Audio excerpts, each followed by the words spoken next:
Hello and welcome to the WFL Video Rulebook, Section 1.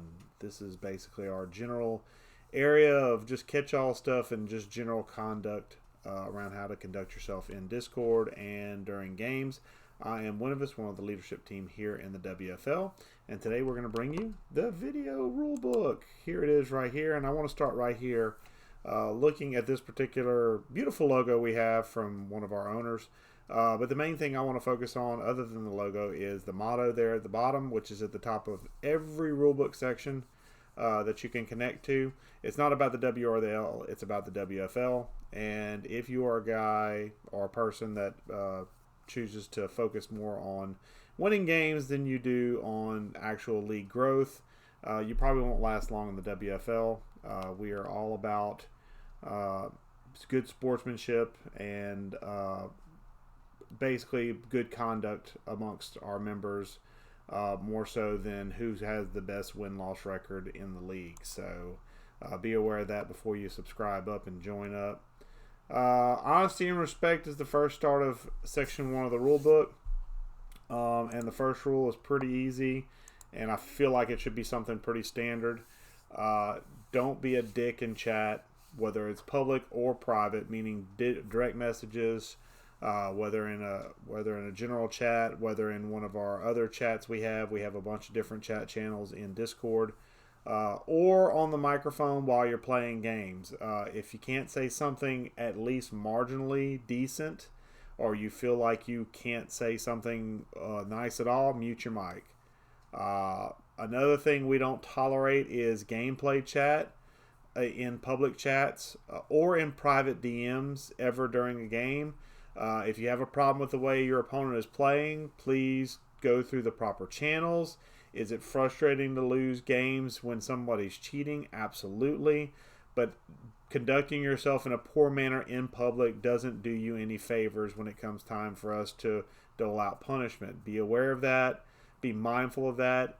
I know it's frustrating to deal with someone who's breaking the rules, but that doesn't mean you get credence to break the rules yourself. And don't talk about it in public. Send a DM to leadership. Fill out a gameplay form, which we'll talk about here in a little bit. Go through the proper channels of dealing with people who are breaking the rules. Don't become a rule breaker yourself. Anyone who is caught breaking the rules as far as being a dick in chat or gameplay chat in public will be harshly dealt with, up to and including removal from the WFL. We have removed owners for being a dick in chat. We have given warnings. We'll do a variety of different things depending on the severity of the situation. But just be aware that we don't tolerate those kind of things in our chat. If you think it's bad, don't say it. Put it that simply. Next rule is on sportsmanship. If and when the game is decided, chew clock as appropriate. Now, this is one that's kind of up to interpretive debate. A lot of guys seem to think that if you're up 28 points or 35 points, third quarter, fourth quarter, it's still okay to be throwing bombs up. That's not okay. Some of us, especially myself, have been on the losing side of those 35, 42 point blowouts. It's not fun. And every time you try and bomb it down the field, you make it less fun. So when you feel like the game is in hand, which I know with Madden can feel like no game is truly in hand, but we've all played games where we know we have it under control. Put your backups in if you're able to. Lay off the throttle a little bit. We've got some guidelines in here, which are pretty broad guidelines. Up 28 plus points in the third quarter. Generally at that point in the third quarter, up by 4 touchdowns, you can usually run the ball out and run the clock down.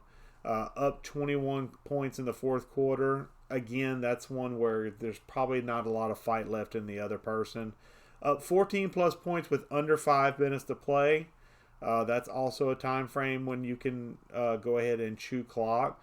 and also the last 2 minutes of either half, no matter what the score is. So if you're just trying to basically kneel out a game, or kneel out a half and kind of take it to half with either a small lead or maybe a small deficit, and you don't want to make any more mistakes, you can go ahead and kneel the clock and chew clock there. Running up the score and stat padding is illegal. And this is a judgment call by the gameplay gurus, of which I am one of them.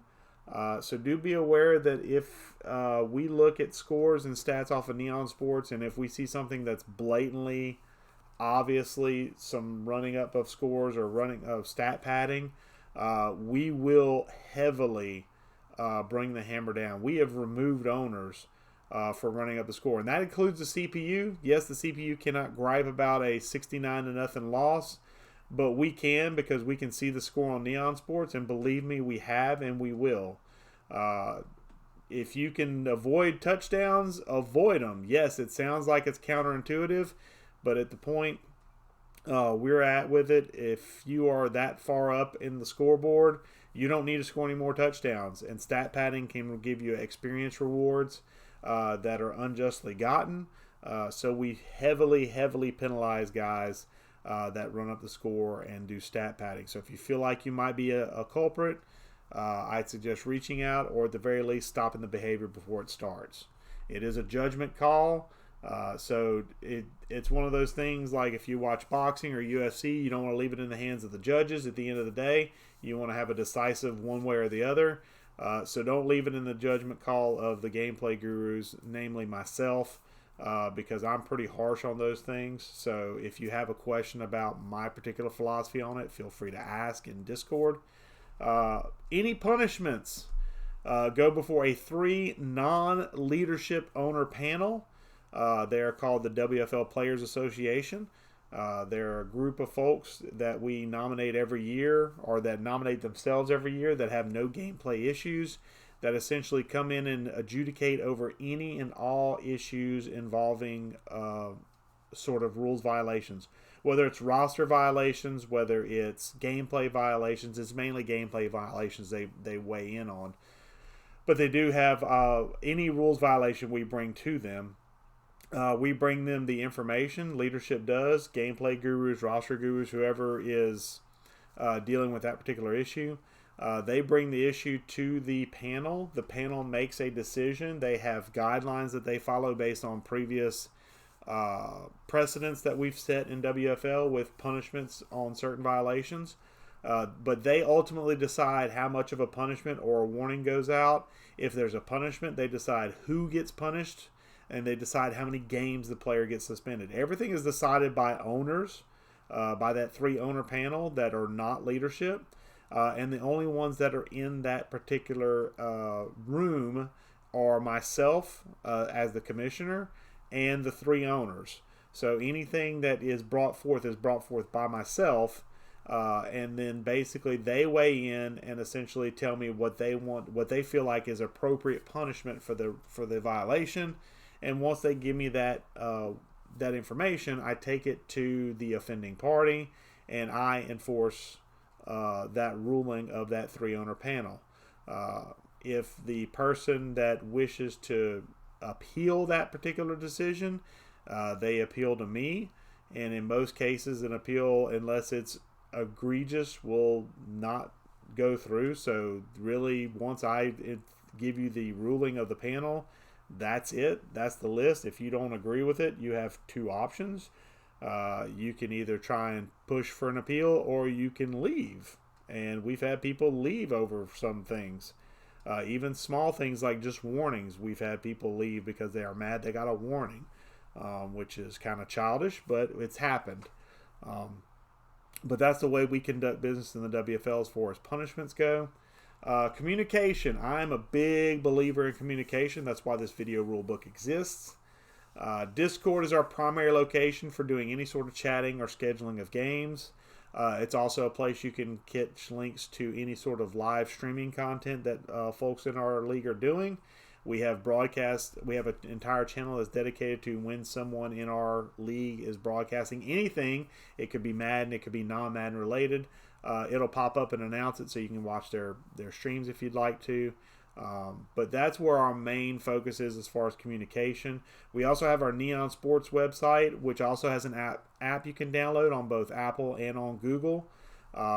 That's a primary place to pick up any of our extra content as far as articles go. If you want to look up statistics, if you want to look up any sort of thing from a standpoint that's not available in Madden easily, you can go to our Neon Sports website. And again, they do have an app, so you can download that on your Apple or Android product. Streaming, must use YouTube. Now, this is one that's we've changed over in the last cycle or so. We were at one point using YouTube or Twitch, but last cycle in particular, we had some issues with Twitch where whenever it would get copyrighted because of music, it would basically take the entire stream down. And because we use those streams for gameplay review, for making sure people are following the rules, when a stream's not there, we assume the worst.